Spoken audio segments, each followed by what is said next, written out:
Welcome to our funeral home and cemetery. My name is Nuno Souza, the cemetery manager at Capital Funeral Home and Cemetery. Funerals and memorial services like the one you are about to attend can be especially meaningful moments. We hope your experience with us today provides you with a way to remember, honor, and cherish their unique life. Thank you for joining us. We will be getting underway in just a few moments.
Take that then?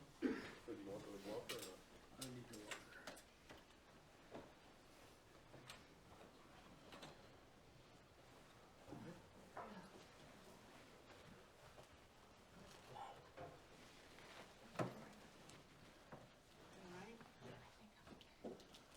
Before we get started, I'll just ask you to turn off your cell phones and take a seat.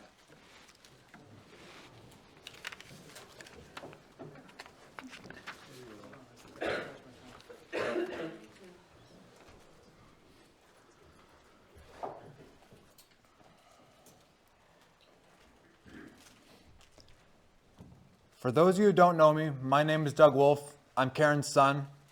Some of you will know me from the picture that sat in my mom's office for years. You're going to hear a few different people speak today who have had very different relationships with my mother. Afterwards, we will head to the reception hall for beverages where you can reconnect with people and meet new people who are also impacted by my mother. I would like to thank everyone for coming. The outpouring of kindness and support has been amazing. The amount of people I have met in my life that have had some connection to Mom is truly baffling. I'd walk away from these conversations knowing two things: that they knew my mom and their name, but only sometimes. Everyone in this room has at least one thing in common with each other. We were all somehow impacted by my mother. I'm very proud that she had an impact on so many people's lives. My mom was diagnosed with cancer 2.5 years ago, and since then, some of us have been preparing for and dreading the outcome. I think back to about a month ago, to a conversation I had with my grandfather, Doug Williams, and we were talking about the fact that we'd had over 2 years to prepare. And he said, "No matter how much time you have, it will never be enough." Those words still echo in my ears. It will never be enough. I would like to welcome my dad to the front to say a few words.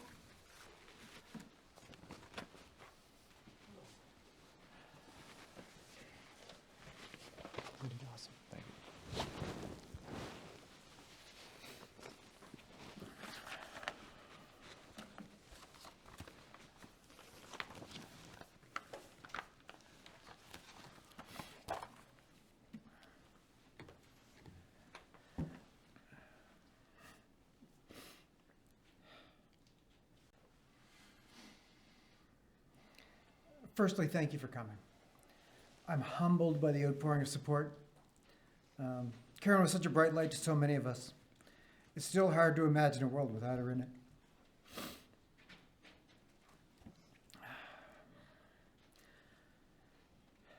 The survivability of pancreatic cancer is horribly low. We treated every day of the year and a half after chemo as bonus days. They were not all good days, but they were days together and important. As many of you know, Karen liked to be in control. Unsurprisingly, she also liked to be in control and home at well, mostly. I don't want to talk out of turn, but there was one place that wasn't the case. Yeah, you guessed it. I can load the dishwasher any way I like.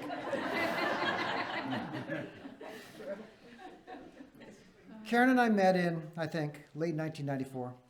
We were both working at Delrena in Toronto. I was asked to take over managing the support team for her products. She was warned by my predecessor in no uncertain terms that she wouldn't like me. Something about being an arrogant asshole. Wow, those people know me. To be fair, she wasn't wrong about me. Fortunately for me, Karen apparently liked assholes. Thank you.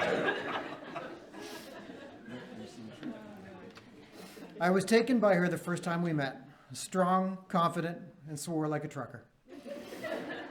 We got together in May of 1995. We were engaged that autumn and married in August of 1996. Like any relationship, ours had its ups and downs. I'm not an easy person to live with. We kept working at it though, and she recently commented to me that we were closer than we'd ever been. I replied that after 27 years of practice, we were getting pretty good at it. Karen made me a better person. I have always had a knack for saying the wrong thing at the wrong time. She would stop me immediately so I didn't make it worse, or at least she would try. Our son Douglas was, and is, our touchstone. She saw him as her legacy. She wasn't wrong. She couldn't have been prouder of the man he's become. She told everyone she spoke to something about him, always in glowing terms. She was positively bursting with pride, as do I. People who've never met Douglas approach him and talk to him as if they know him because they've heard so many stories and seen so many pictures. I won't speak for him. As you can see, he can do that better than I can. Many of you know Karen from work. That was an important part of her. She took the people who worked for her seriously. She mentored, she coached. She made people better than they imagined they could be. She drew out people's strengths and helped them strengthen their weaknesses. She was a remarkable people manager. As an executive, that is incredibly rare. She never tried to manage her bosses or make herself a star so she would get accolades and promotions. She made her teams better, stronger, and productive, and they delivered in a way that let the work speak for itself. She achieved success not because she was a self-promoter, but because she was such a great leader. I used to give her shit for not promoting herself more. She wouldn't ask for raises or promotions for herself for most of her career. The number of well-wishers who commented on social media posts noting her passing, who talked about the impact she had on them and their career, was quite something. People like Cynthia, whose life has changed so dramatically from those days and who's helped so many others since. I was asked many times about Karen keeping her name when we got married.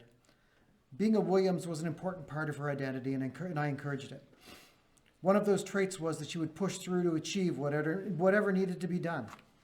I remember one time when we were living in Toronto.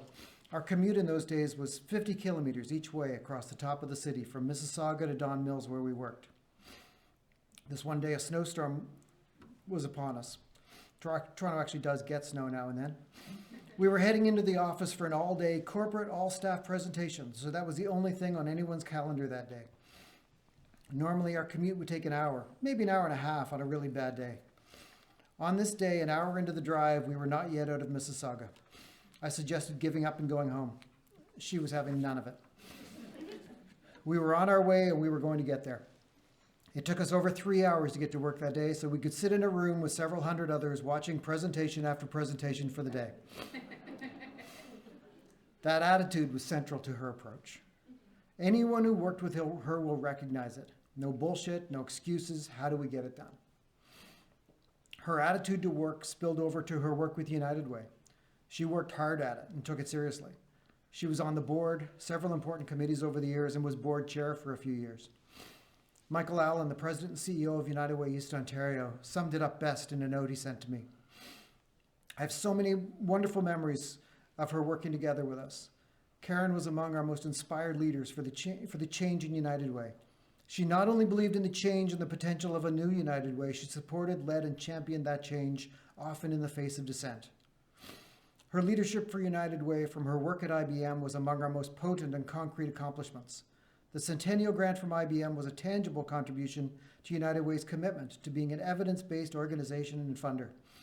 It lives on as the foundation of the Ottawa Neighborhood Study, a tool that continues to be the standard for communities across Canada and the US for community-based data. I always felt we had a true partner in Karen, and I was so honored to be able to present our Community Builder Award to her during the pandemic. Just one second.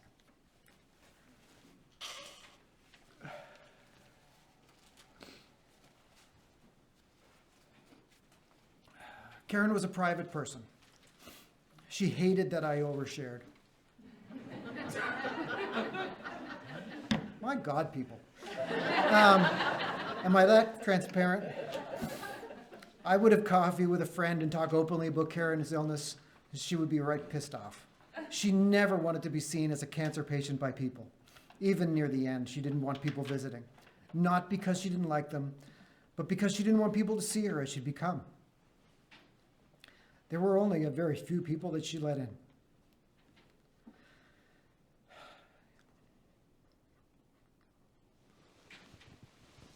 It was really hard watching this dynamic. I'm okay. It's okay.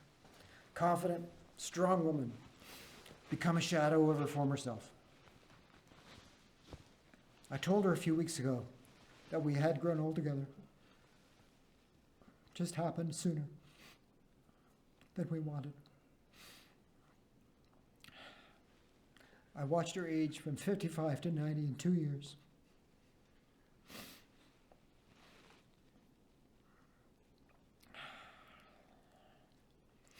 Those 2 years held some specialness, though. Douglas cherished every moment he could be with her.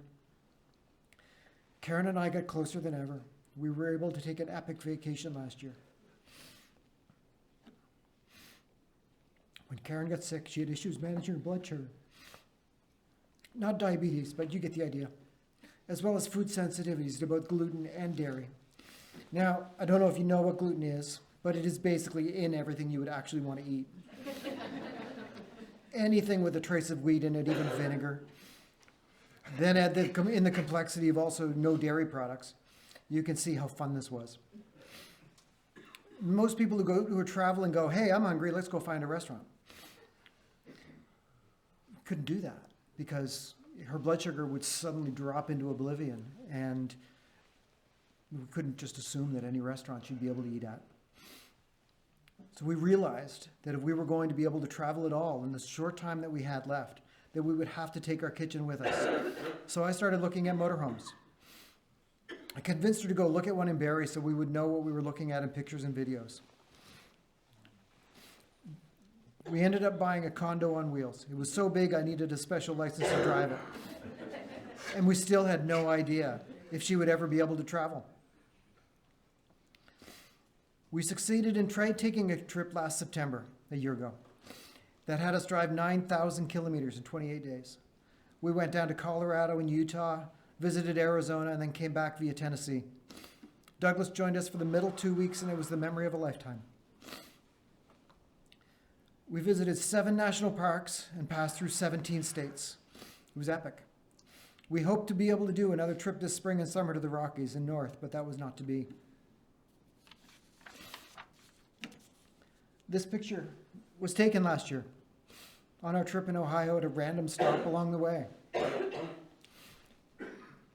When you go into the reception hall, there's a slideshow of about 250 pictures that we pulled from over the years.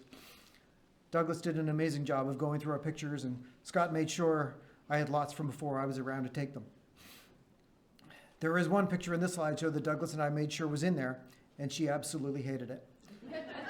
See if you can pick it out. As I was looking at the pictures we have of Karen in preparation for today, I kept feeling disbelief that she's gone.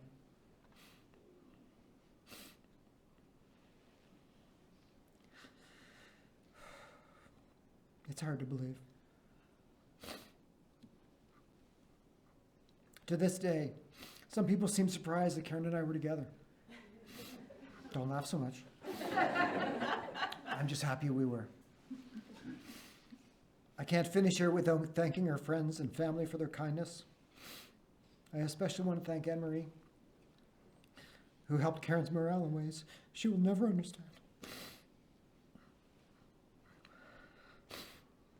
In ways she will never understand, at times that she desperately needed it. I also want to thank Karen's parents for so much. Their love and support. Also for, having her.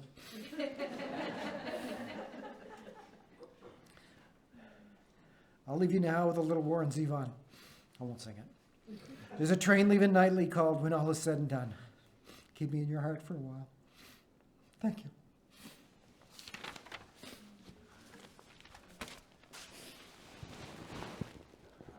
You're gonna knock him down. Take a moment to read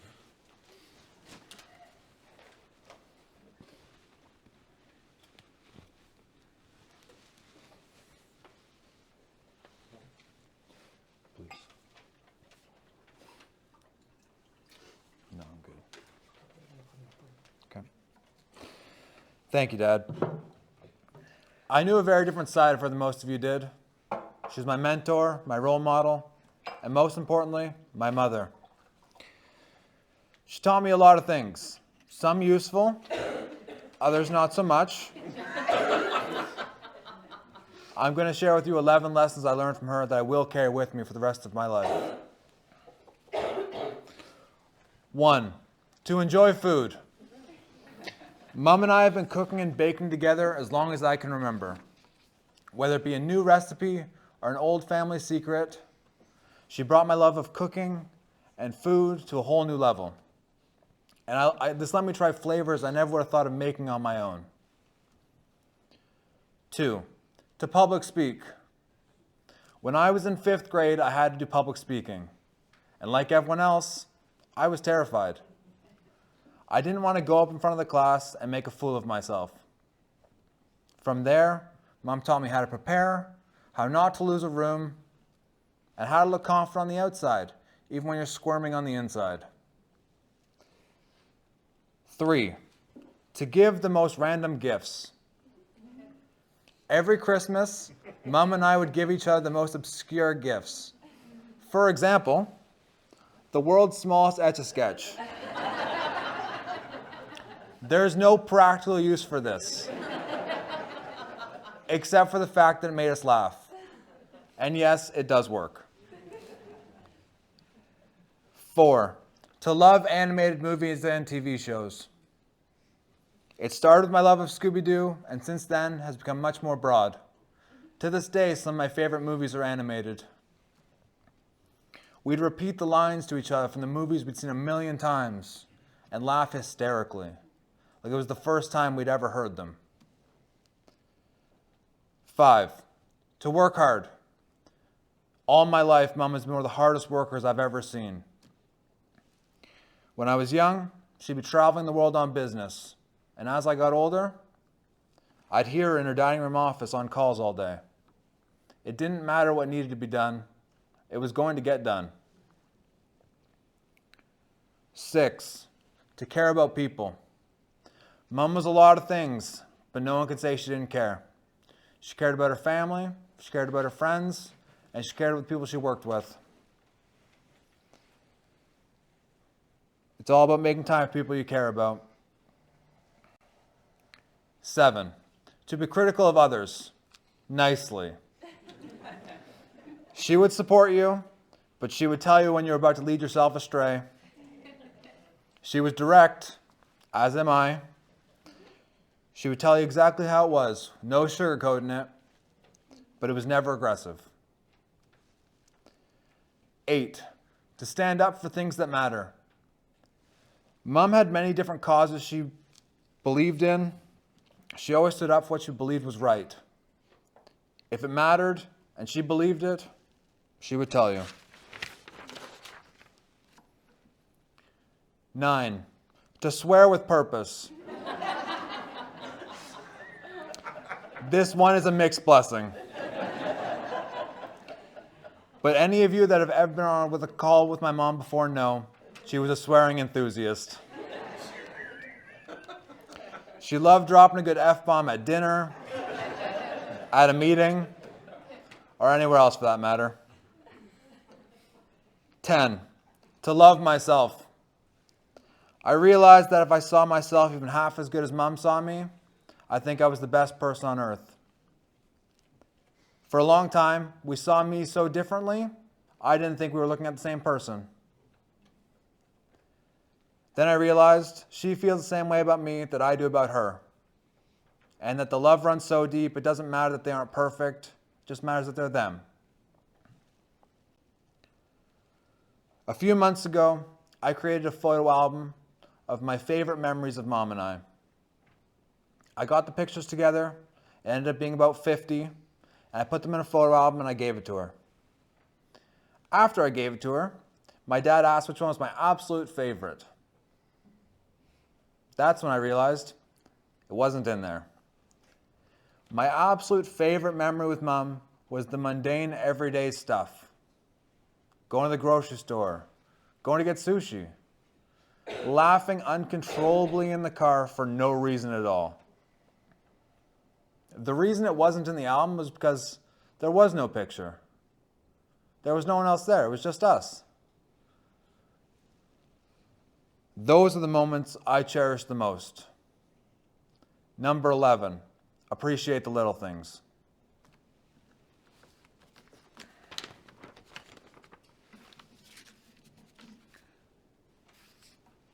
I would like to invite Anne-Marie to come up and share a few thoughts.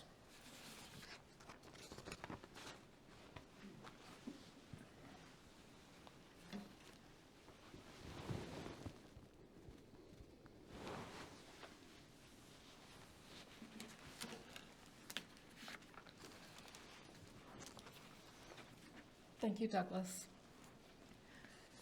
Magnificence and gratitude.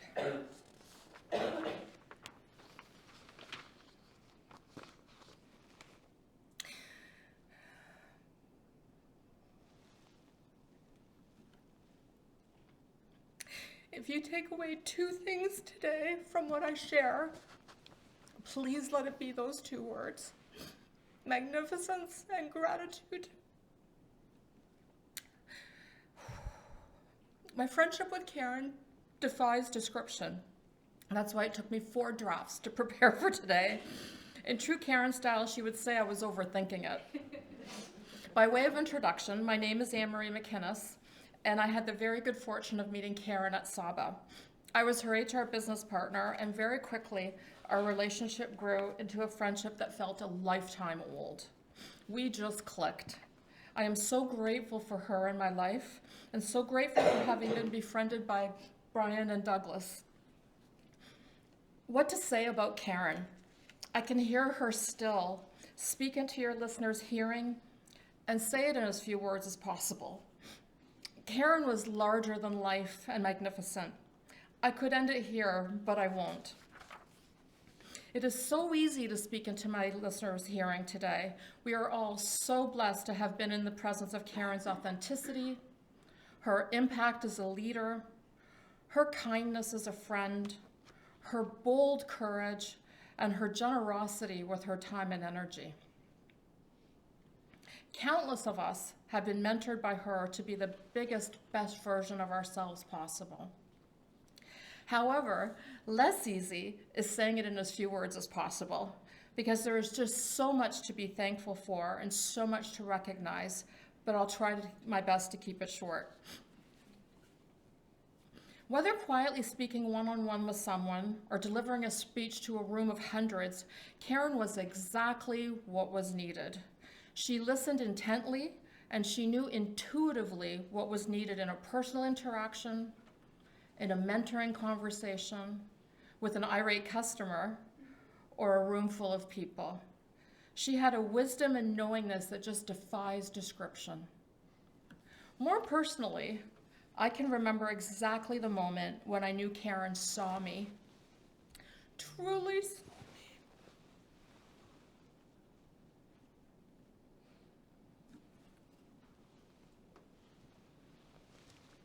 And from there, she cared for me and mentored me through some very difficult times. Even while fighting the fight of her life, she was inspiring and she was inspired to care for the others in her life. Excuse me.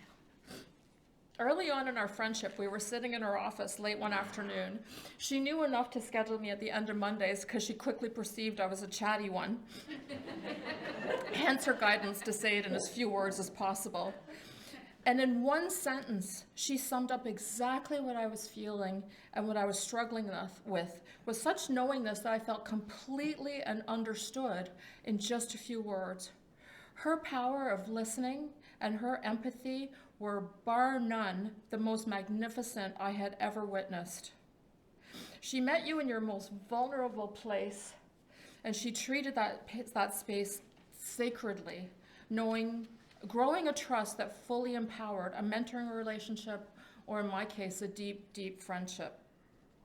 In an instant, I felt like I had a fellow traveler on this journey we call life. I'm just so sad that our journey shoulder to shoulder in this life was far shorter than we hoped for. But rather than stay sad about what wasn't, I've moved myself to gratefulness for what was. We have spent countless hours chatting, crying and laughing, puzzling, and just being in each other's presence. I was fortunate enough to be able to visit Karen almost daily for the last few months. While Brian mentioned that I was good for Karen, she was so, so good for me as well. I look forward to my daily drive out to Osgood to hang out with the whole family. I consider myself blessed for all those hours spent together. Excuse me. Karen possessed a strength and a discipline that made her successful in every facet of life. And it's this strength that made it possible for her to battle cancer for over 2 years and give us all the more time with her. She enjoyed the simple but important things. She treasured time with family and friends, time in nature, especially her gardens and all the birds who inhabited them, and watching the ocean from her perch in Lunenburg. All activities I had the good fortune of doing with her. I will bring this tribute to a close by sharing a quote that I received from Karen in one of my Christmas presents. While it was meant as her gentle guidance for me, it so perfectly captures Karen. Live with intention. Walk to the edge. Listen hard. Practice wellness. Play with abandon. Laugh. Choose with no regret. Continue to learn. Appreciate your friends. Do what you love. Live as if this is all there is. She has left a legacy of so many of us out here shining brighter because of her gifts and her love. I am truly grateful for her magnificence. May our beloved Karen rest in the peace she so truly deserves. Thank you.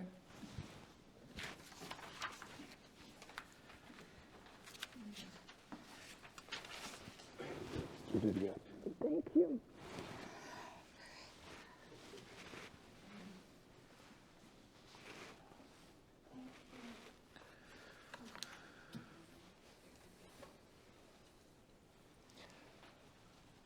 Thank you, Anne-Marie.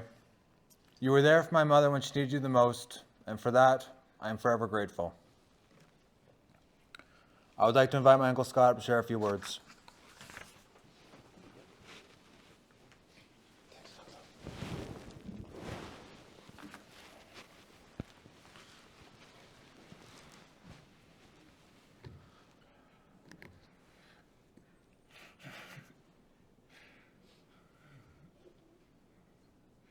Good afternoon, everybody.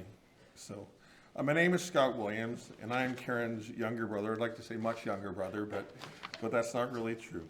We were actually 2 years apart, almost to the day in age. She was born the 8th of October, and I was born the 3rd.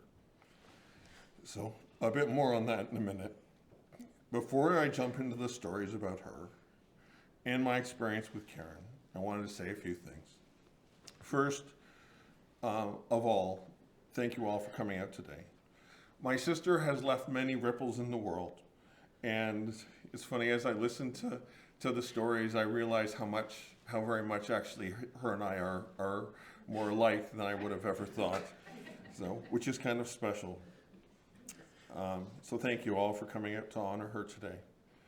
The last 2 years and 3 months have been an incredible journey for Karen. And on behalf of my family, I wanted to thank Brian and Douglas. Brian has been a rock and done whatever it has taken to make Karen's life comfortable. So it really made a difference, Brian. Thank you. Douglas, you were a rock as well and have been there from your mom every step of the way.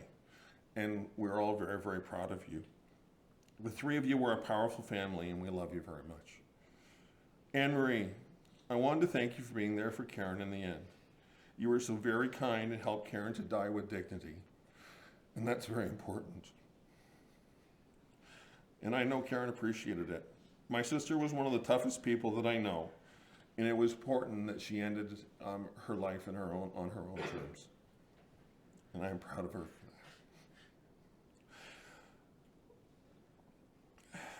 My lovely wife, Linda, described Karen best in our Facebook post when Karen passed. Linda said that Karen was fierce, a fierce business leader, a fierce contributor to her community, and more than anything, fiercely devoted to Brian and Douglas, the two most important people in her life. I know that she loved you both very, very much, with all her heart, and that it pained her to leave you too soon. Now a little bit about Karen. I'm going to start with Karen's love for dogs. So it started very young. One of my favorite pictures of Karen is one of the pictures with Miles in the driveway. So, but when I was about to be born, a couple weeks before I was born, I believe, my father brought home a blonde Cocker Spaniel puppy, and back in those days we only owned Cocker Spaniels, puppy named Dusty. And it was for Karen so that she wouldn't be jealous of her new sibling, me. Now, so remember, my mother is 9 months pregnant with me. They bring home a puppy. You need to ask my mother how well that went. So apparently I've done similar things as says Brian, but it's the way it goes. But it was the start of her love for dogs, and she truly loved animals. So there was also a rabbit named Willie. Willie was a lop-eared female that was white with black spots. And Willie lived for a long time. And she actually went to great lengths to prolong Willie's life. My favorite thing about Willie was she said it was Willie for Willie the Wappet, but Willie was a girl. And the name was Willie. So there you go. And I always thought that was funny, but that was my sister. And as I said, she does it her way. So I like to think that my birth was the start of a beautiful friendship. So, and the truth is, I've known Karen, probably almost the longest, other than my parents in the room. And I knew a different side of her and a side before she grew up. So I want to tell you a little bit about her. So back in the late 60s, so we lived in the middle of nowhere. It is now part of Mississauga. You'd think I was crazy for saying it was the middle of nowhere, but it was. And all we really had was the three of us. So Chris, me, and Karen. So, and Karen loved, given that Karen loved to play dress up, she loved to climb trees. She really loved to climb trees. And play on our climber and swim in the pool that she wished for. And this is one of my favorite things. So for her 6th birthday, so Karen wished for a pool. And we got one that spring. And for years and decades and decades and decades, whenever we blew out the candles, we used to say, "Did you wish for a pool?" And because she got one. We got one. So One of my favorite memories of childhood was having Kool-Aid and snacks with Karen in the treehouse that my dad built on our property, or playing with her with our goats, our cow, and our chickens and our geese. Yes, we had farm animals. Yes, we ate them too. And they lived in an aluminum space maker shed that sat on the property. So it was a different time. One great memory of Karen and I was dressing up as bride and groom and being married in our backyard by our cousin Betty Ann. So watch for some of the pictures you'll see when I was a very little boy and she was my big sister and we were inseparable. So Karen and I were very early adopters of technology. So I work in the tech business as well. In 1974, we got a set of walkie-talkies and we tried them out on our motorhome trip that we took to California. So it was truly the trip of a lifetime.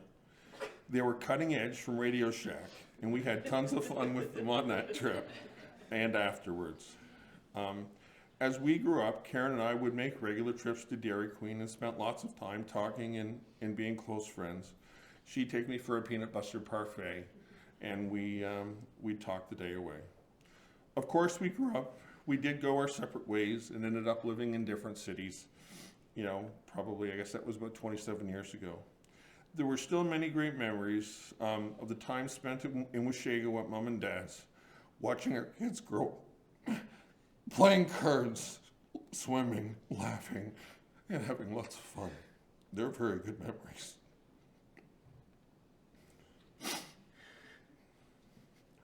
Throughout my life, I always knew that Karen had my back, and she was only a phone call away. I'm really going to miss that. Karen was a strong woman, very much like my mother. So, by the way, that would probably make Karen roll over in her grave, but it's true nonetheless.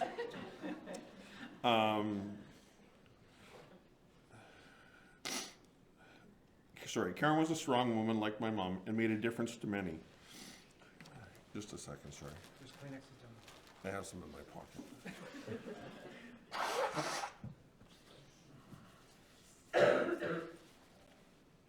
All right. Karen was a strong woman like my mom and made a difference to many. I know she loved my mom and dad and brother Chris, and we all feel this loss greatly. One thing that Karen did over the last 2 years was to track down the ancestry of the Williams family. So there's some of my cousins here today. So she spent countless hours researching when and how we got here. And this was an incredible gift to my dad and to our whole family. This story is far, far too long to tell today. And it's actually quite complicated.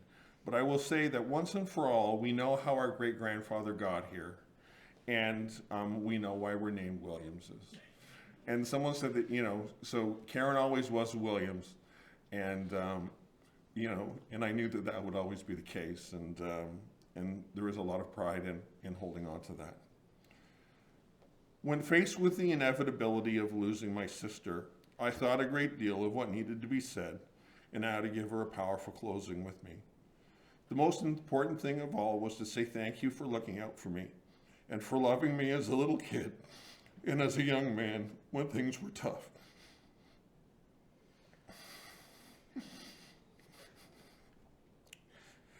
She was always there for me, and I needed her to know that I appreciate it.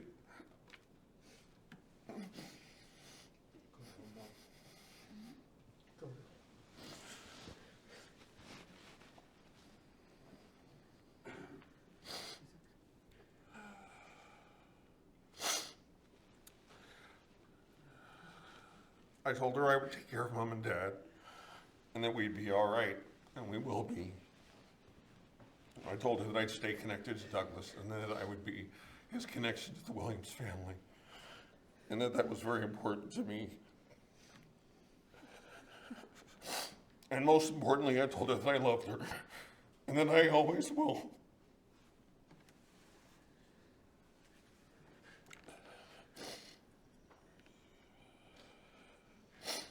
We sat and we looked at old pictures. We talked about old times.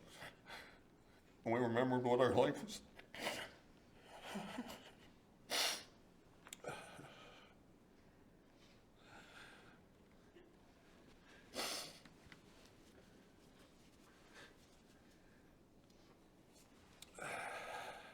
So, I'll miss my big sister, being able to call to say hi, and I'll miss being able to grow old together.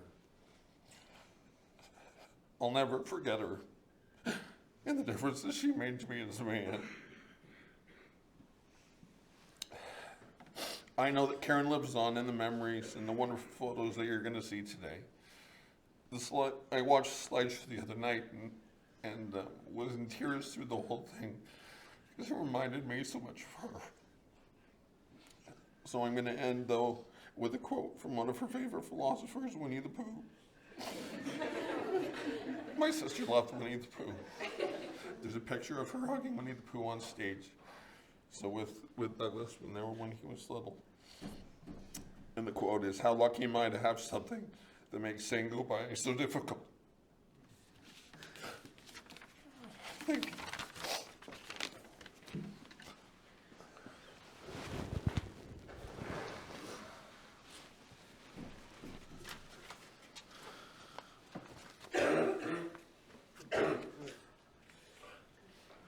Thank you, Uncle Scott. For our last speaker today, I'd like to welcome my papa.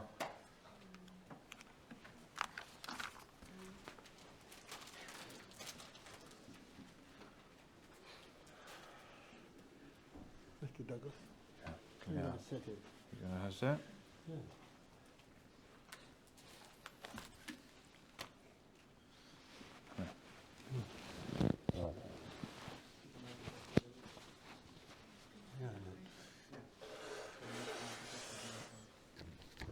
Is that better, Brian?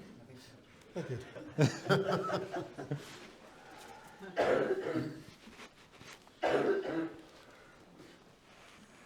We're going to be a waterworks city here, I think. Sorry, folks. My name is Doug Williamson. I guess I'm what you would call the cleanup batter. Doesn't seem to be very much that needs cleaned up here. I think pretty well everything is said.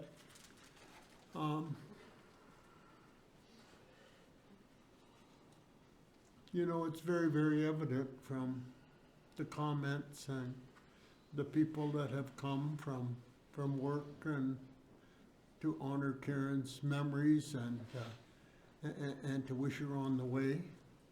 And you know, I look over and I see the young people in the hockey uniforms from my for those of you not aware, from my grandson's hockey team. Welcome. Thank you for being here and supporting my grandson. Maybe I should talk a little bit about him before we start, because you are here and you deserve the recognition of being here. That I was also in younger years, when I wore a younger man's clothes, a hockey player with some aspirations to being a professional hockey player, and it just wasn't to be, but I played in the Maple Leaf organization. And so Karen and I always had a strong back and forth between Ottawa and Toronto. And I can tell you, and I can say that, you know, I thought I had enough ability, and I can say that because nobody here ever seen me play other than my wife. And she's certainly not going to go against what I say today. But I can tell you something about your coach that you didn't know. And I thought I was a pretty shit-hot player. But I can tell you that your coach, my grandson, had more talent than I would ever hope to have as a hockey player. So when he's on the ice with you, just be aware that he knows what he's talking about and he knows how to do it, because he is really, really good at it. You know, it's I think maybe I should follow the script here.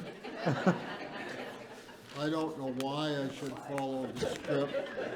I should probably put it in a shredder. And I don't do all that well sitting, so I'm going to stand for a minute or two anyway. The reason that I needed to sit is just less than a month ago I had a hip replacement, and I'm trying to get past that, and that's part of the story that I had with my daughter, because that's why I'm here, and I was going to postpone it, and she said, not on your life. If you postpone that, you will never have that operation. I want you to have it, and we'll deal with the other later. And that's exactly, we got into quite a tussle over it, in fact. And she used one of her terminologies with me. I haven't heard it mentioned here today, but it was to the tune of, get your head out of your ass. Yeah. And so that's, I knew what she meant by that. And so I went ahead with it, not realizing that time was as short as it was. Brian, as the son-in-law, you're the top. From both my wife and myself, thank you from the bottom of my heart for being the husband and being there for my daughter. Excellent job, a job well done. Thank you. And for Douglas, my grandson. You know, that poor lad was given a really, really horrible name. Douglas. What a hell of a thing to have to live up to. And yet he did. And here he is today. And who would have thought that he would be able to stand up at his mother's celebration of life and MC it? Amazing. Just amazing. Douglas, thank you. Well done. Anne Marie, again, thank you for being my daughter's sister when she needed my daughter needed a sister the most. You stepped forward and you became part of her circle and part of her family, and you will be part of our family forever and ever. From the bottom of our hearts, thank you for being there for my daughter, Karen. And for my son, Scott. I know that this is probably one of the hardest things you will ever do, is stand up to say goodbye to your sister, because I know it's probably one of the hardest things that I have ever had to do in my life, is to stand up in front of you and talk about my daughter. But talk about my daughter, you know, we're on video, and we're going coast to coast, I know. We've got lots of relatives down in Nova Scotia. Karen's relatives, some of my relatives, Brian's relatives are there. We've got people out in BC. I got friends out in the Bear Mountain area. Zach's significant other, my future granddaughter, is out there, Nicole. Down in Nova Scotia is Joshua's significant other, my future granddaughter. Yeah. So we're kind of worldwide here. We've also got aunt and uncle down in Florida. Harold from Mississauga is here, and his wife is in Florida because she could not travel up. And my wife's brother and sister-in-law, Sid and Helene, are both on the video. And John and Debbie both have that COVID disease and cough and whatever, and they're unable to come today, but they're on video. So it's a marvelous thing to be able to put this out into different areas. You know, I'm kind of in uncharted water here. I've never had to do this before. And probably, hopefully, I'll never have to do it again. It's not supposed to be this way.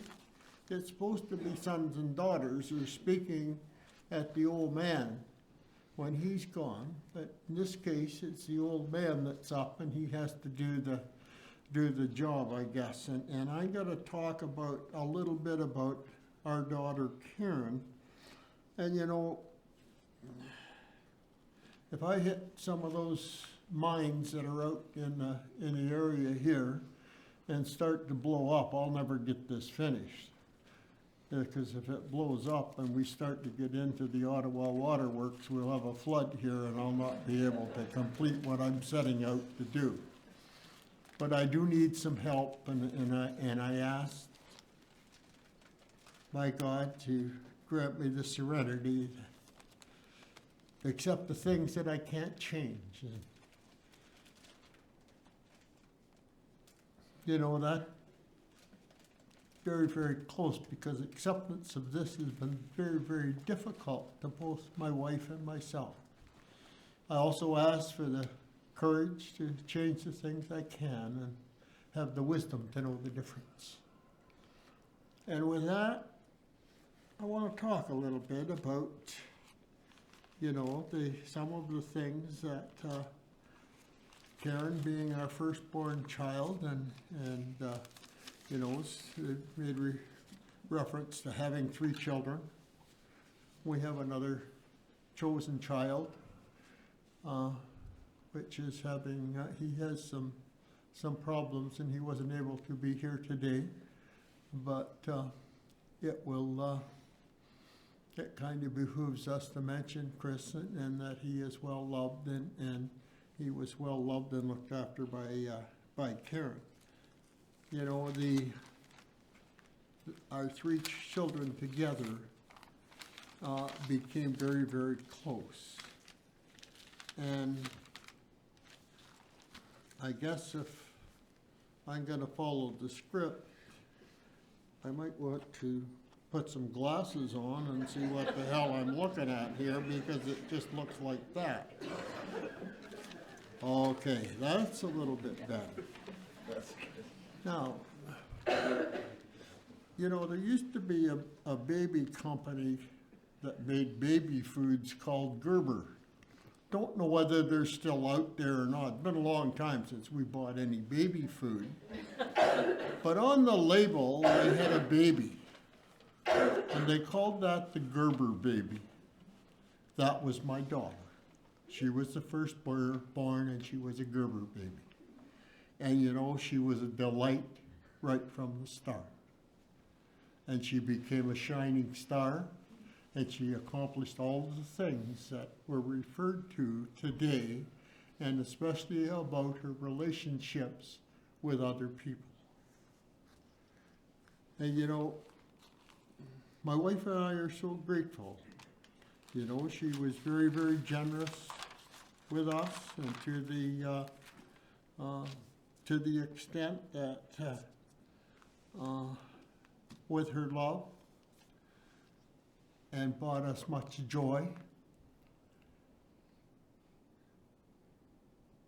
and happiness just to be part of that family. And thank you, Brian, and thank you, Douglas, for your part in that. Now, my job today is very, very simple. When someone that is close to us or has some sort of meaning to us passes on, we like to think, well, what happens next? You know, do they just fade away? Are they gonna be here, or are they gone, or whatever? I need to tell you a little story, and maybe that'll clarify it somewhat. During the past summer, when Karen when I couldn't travel because I'd had some health problems and whatever, Karen and Brian, or Douglas and Karen, would drive over. Carol and I live in area, and they would drive over and stay. On one of these visits during the summer, it was late at night, and I went to check the front door was locked. And on my way back, I was walking through the kitchen, and my daughter opened the bathroom door and come out of the bathroom. I didn't know she was in there. And her and I had a heart-to-heart talk, that daughter-to-father talk, because we knew what was coming. We didn't know when, but we knew what the outcome was going to be. And you know, we stood there and we talked about the end game, and we didn't know how close we were getting towards the end. You know, Karen talked about her fears, and I returned and talked about my fears. She talked about her husband, Brian. She talked about her son, Douglas. She talked about her friend, Anne Marie. She talked about her mother. And all of those things that were important to her. But I know the fear was there because she didn't feel like she had finished. And we talked about how we could keep those fears manageable. And so she asked me a couple of favors. And I know that she's asked some other people here some favors too, because she wanted to be in control. She wanted to have it go a certain way after she was gone. Well, Karen believed that she was an old soul, and that sometime in the future, old souls like her and I would meet in the other side, and we would recognize one another, not as father-daughter, but just recognize as somebody else that was an old soul and familiar. Okay, so and I didn't have any problem with that. I kind of thought that was an interesting concept. I've heard that before. So, one of the last things I said to her was that I would see her on the other side. She told me not to be in a hurry. There was too much work left to be done here. And I didn't quite realize what she meant, you know, and what she meant by being the old soul. You see, I had a couple of things happen in between that talk and now. One of the most recent. One of them was on Halloween night. My wife's birthday is on Halloween. She's a witch. And I've always maintained that she's a witch. And we were out, and the waitress was finished for the night, and she walked over.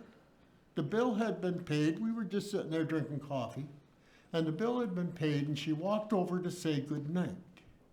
And for some reason, she mentioned that she was an old soul. And I was sitting right there, and I reached my hand, and she took my hand, and I could feel the vibes. Never thought too much about it, but I thought about it later. Thursday, I thought maybe I needed a haircut. So I went to my hair cutting shop, and the lady that was going to cut my hair, for some reason, decided to play manager, and I ended up with another young lady that cut my hair. Asked me what I was doing for the weekend, and I said I was going to see my daughter's celebration of life. And we got talking back and forth. And when she was finished, she put her hand in mine and she said, "I am an old soul." And I thought, oh my God, where is that coming from? Is that my daughter sending me messages already? Well, it could be. It could be. So whether it is or whether it's not, I don't know. Maybe Karen wanted to send me somebody that could show me the way. So I guess I'm not going to take too much longer here. My job is to introduce you today to an old new soul. Her picture is right there. That's not what she looks like now, but I can tell you she is here. She is amongst us. You can speak to her. I've talked to her. I've talked to her a lot. She can't speak to you. She can't come back from the other side. And so with that, I know that she is among us. And you know, when you leave, you will take part of her with you in your minds. And when it's needed, she will do what she needs to do as an old soul. For the rest of the afternoon while we're here, I would ask you to be careful on where you sat. Because if you sit on her, she'd be pissed off. Yeah. And you know, right away you can tell that she's going to be frustrated because she's on a real sharp learning curve. She's done this before, but it was a long time ago. It was 60 years or so ago. So she's doing this again one more time. And she's going to go with us. And we're going to take her into our heart. It is the only way that I can keep moving forward. You know, I guess to finish it off, I'd say, and so Karen, until we meet together on the other side, I ask the God of our understanding to softly keep the wind at your back and to hold you in the palm of his hands. Love you always, Mom and Dad. Thank you.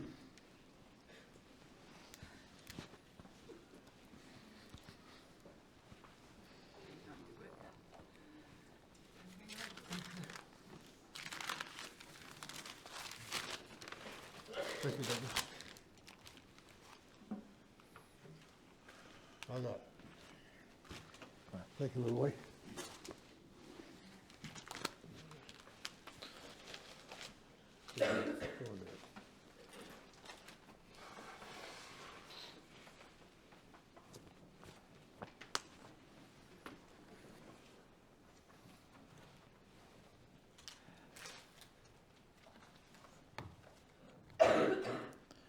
Thank you, Papa.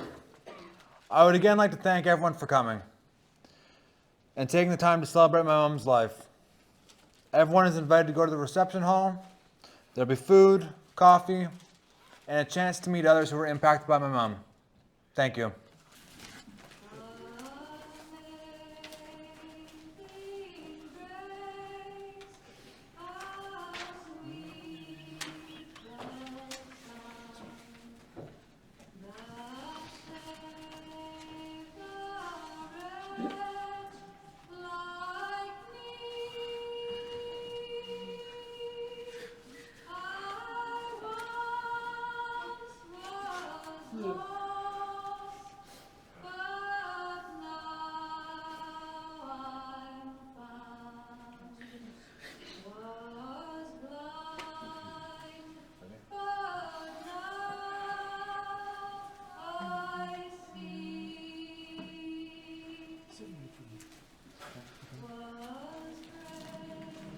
Was